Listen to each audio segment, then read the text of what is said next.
கண்ணாடி போடாதா? மைக் சின்னதுல அதுக்கு போடு. அது போட்டுரு. சரியா? போடுடா. நீ போட மாட்டேன்னு தெரியல, அதனால தான் போடுவேன். போடுல.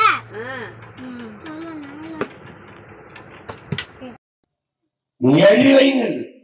தமிழர் நாடு உலகத்தின் தலை சிறந்த நாடாக பூமியின் சொர்க்கமாக மாற்றி படைப்போம். நாங்க எங்க இருந்து வந்த தாயின் வயிற்று வழியில் பிறந்தவன் நினைக்கிறியா நீ? என் இனத்தின் 50,000-60,000 ஆண்டுகள் 5000 ஆண்டுகளாக என் இனம் தூக்கி சுமந்த வழியில் பிறந்த மகன் நான். என் இனத்தின் பிணக்குவியலுக்கிடையிலே பிரசவிக்கப்பட்டேன். நான் கண்ணீரிலும் ரத்தத்திலும் கருக்கொண்ட மகன். தாராட்டில் வளர்ந்தவன் அல்ல. என் இன சொந்தங்கள் கத்திய கதறிலும் ஒப்பாரியிலும் வளர்ந்த மகன். எல்லாத்தையும் மறந்து கடந்து உயிரை நினைக்காத. நான் வெல்வேன். சாதாரணமானவன் சாகலாம், தோற்கலாம். சத்தியம் தோற்றதாக வரலாற்றில் செய்தி கிடையாது. நான் சத்திய மகன், சத்தியத்தின் மகன். வெல்லும். என் தங்கை கனிமொழி வெல்லுவான். இந்த நாமக்கல்லில் நாடாளுமன்றத்திற்குள்ளே செல்வார். என்ன நம்பிக்கை சொல்றாய்? என்னை பெற்றவர்கள், என் உடன் பிறந்தவர்கள் என்னை கைவிட மாட்டார்கள், என்னை ஏமாற்றிவிட மாட்டார்கள் என்கிற நம்பிக்கை. இவர்களில் எவர் புதியவர்? யார் புதிதாக பதவிக்கு வரப்போகிறவர்? பல ஆண்டுகளாக இருந்தவர்கள் என்ன செய்தார்கள்? 39 நாடாளுமன்ற உறுப்பினரை கொண்டு போய் இந்த திமுக இந்திய நாடாளுமன்றத்திற்கு எண்ணின மக்களின் உரிமைக்கு பேசியது என்ன? ஒரு பிரச்சனை தீர்த்தது உண்டா? நீட்டு தேர்வை வந்தால் நீக்குவோம். கொண்டு வந்தது யார் என்றால் பதில் இருக்கா? கொண்டு வந்தது காங்கிரசும் நீங்களும் தான். ஜிஎஸ்டியை கொண்டு வந்தது நீங்கள் தான். என்ஐஏ என்கிற கொடிய ஆழ்தூக்கி சட்டத்தை கொண்டு வந்தது நீங்கள் தான். எப்படி திரும்ப திரும்ப இவர்களுக்கு அதிகாரமா? ஒரு பேயின் செயல், ஒரு கெட்டவனின் செயல், ஒரு சாத்தானின் செயல் இதெல்லாம் இருக்கும் என்று நீங்கள் பட்டியலிடுங்கள். பட்டியலிடுங்கள். ஊழல், லஞ்சம், கொலை, கொள்ளை, வள சுரண்டல், மது விற்பது, அநீதி, இந்த மாதிரி அப்படி பட்டியலிட்டே வந்தேன். இது எல்லாம் இந்த கட்சி ஆட்சிகள் செய்யுது. இது அநீதியா இல்லையா? இது சாத்தானின் ஆட்சியா இல்லையா? அதுக்கு துணை நின்னீங்கன்னா, அது அநீதிக்கு துணை நின்னா இப்படி அநீதியை கண்ட அச்சம் கொள்ளாமல் துணிந்து எதிர்த்து நின்று போராடுகிறவன் எவனோ அவனே உண்மையான ஜிகாத் என்று நபிகள் நாயகம் ஸல்லல்லாஹு அலைஹி வஸல்லம் அவர்கள் சொல்கிறார். ஒரு காலம் வரும், அப்போது நேர்மையாக வாழ்வது என்பது உள்ளங்கையில் நெருப்பு துண்டை வைத்திருப்பதற்கு சமமாக இருக்கும் என்று நபிகள் நாயகம் சொல்கிறார். உங்கள் பிள்ளைகள் நேர்மையாக வாழ நினைக்கிறோம், நெருப்பு துண்டை உள்ளங்கையில் வைத்துக் கொண்டுதான். எவ்வளவு அடக்குமுறை, எவ்வளவு அச்சுறுத்தல், எவ்வளவு மிரட்டல். என் சின்னத்தை எடுத்துக்கொண்டு வச்சுக்கிட்டு என்னை சேட்டை பண்றான். சீமானுக்கு ஓட்டா, அந்த சின்னத்துக்கு ஓட்டான்னு இப்ப இந்த ஜூன் 4ஆம் தேதி தெரிஞ்சிரும்ல, 4ஆம் தேதி தெரிஞ்சிடும். நபிகள்கிட்ட போய் கேட்கிறாங்க, தீமையை எப்படி ஒழிப்பீர்கள்? நபிகளாரே, தீமையை எப்படி ஒழிப்பீர்கள்? அதுக்கு நபிகளார் சொன்ன பதில், நன்மையை வைத்துத்தான், நன்மையை வைத்துத்தான், நேர்மையை வைத்துத்தான் அந்த தீமையை ஒழிப்பேன். இந்த தீமைகளை உண்மையும் நேர்மையாக நிற்கிறவர்கள் பிள்ளைகளை வைத்து ஒழியுங்கள். அதுக்கு ஒரே ஒரு வழி, மைக்கு சின்னத்தை வாக்கை அடியுங்கள். இதை தவிர வழி கிடையாது. என் ஆயுடைய தங்கை, அன்பு மகள், இந்த மண்ணின் மகள் பொறியாளர் கனிமொழி அவர்களுக்கு நீங்கள் வாக்கு செலுத்துங்கள்.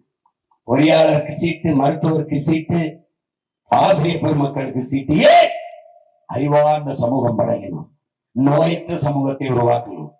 பொறியாளர் இதற்கு வெளிப்படையாக அநீதிகளால் கட்டமைக்கப்பட்ட சமூகத்தை தகர்த்து முற்றுமுழுதாக புதிய ஒரு சமூகம் படைக்கணும். அதற்குத்தான் என் பிள்ளைகள் புரட்சிகர சிந்தனை கொண்ட பிள்ளைகள். கட்டிய கட்டடத்திற்கு வெள்ளையடிக்க வந்த சீர்திருத்தவாதிகள் அல்ல நாங்கள். அந்த கட்டடத்தை இடித்து விட்டு புத்தமில்லாத கட்டடம் கட்ட வந்த புரட்சியவாதிகள். எங்களை உற்று பாருங்கள், இந்த முகங்களை பாருங்கள். உங்கள் பிள்ளைகள் நாங்கள். எங்களை கைவிட்டால் இன்னொரு தலைமுறை எப்படி எழும்? இந்த துயரம் எப்படி மீளும்? எப்படி பாதுகாப்பாக வாழும் என்று சிந்தியுங்கள். பேச்சை கேட்டுவிட்டு கலைந்து செல்கிற என் அன்பு மக்களே, உறவுகளுக்கு அழைத்து பேசுங்கள், உடன் பிறந்தவர்களுக்கு பேசுங்கள், உடன் படித்தவர்கள் உடன் பணி செய்கிறவர்களுக்கு பேசுங்க. பேசி இந்த பிள்ளைகளுக்கு வாக்கு செலுத்துங்க. பெரும்பாலும் வருகிறார்கள். பணமில்லை அவர்களிடம், பணமில்லை. ஆனால் இனமுள்ள மானமுள்ள இனம் அவர்கள் கூட நிற்க வேண்டும். அவர்களுடைய கோடிகள் இல்லை, உயர்ந்த கொள்கைகள் இருக்கிறது. அவர்களுடைய காசு கிடையாது, கட்டுக்கட்டாக ஆக சிறந்த கருத்துக்கள் இருக்கிறது. அவர்கள் மாற்றம் என்பதை ஒரு சொல்லாக பார்க்கவில்லை, செயலாக பார்க்கிறார்கள். அதை செயல்படுத்த துடிக்கிறார்கள். அவர்களுக்கு மதிப்பு மிக்க நம் வாக்கை கொடுத்து வலிமைப்படுத்துவோம் என்று இந்த மகனுக்காக இந்த மகளுக்காக நீங்கள் பணியாற்றுங்களின் அன்பு பெற்றோர்களை என் அருமை உடன்பிறந்தார்கள். உங்களை நம்பி நிற்கிற பிள்ளைகளை கைவிட்டு விடாதீர்கள். நம்பி உள்ளவரையெல்லாம் வாழ வைத்த என் தமிழ்ச்சலும் சொந்த பிள்ளைகளை கைவிட்டு விட்டது என்ற வரலாற்று பதிவை வரவிடாதீர்கள். என் ஆர்வீர் தங்கை கனிமொழி பொறியாளர் அவர்களை மைக்கு சின்னத்திலே வாக்கு செலுத்தி வெற்றி பெற செய்து இந்திய நாடாளுமன்றத்துக்கு அனுப்புவோம்.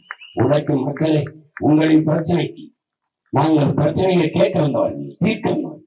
உங்களின் உரிமைக்கு, ஒட்டுமொத்த தமிழ் மக்களின் உரிமைக்கான குரலாக ஓங்கிய என் தங்கை கனிமொழி இந்திய நாடாளுமன்றத்திற்குள் ஒழிப்பார். இதில் எந்த கனிமொழி சிறந்தவர் என்று ஒரு வாய்ப்பு கொடுத்து பாருங்கள், உங்களுக்கு தெரியும்.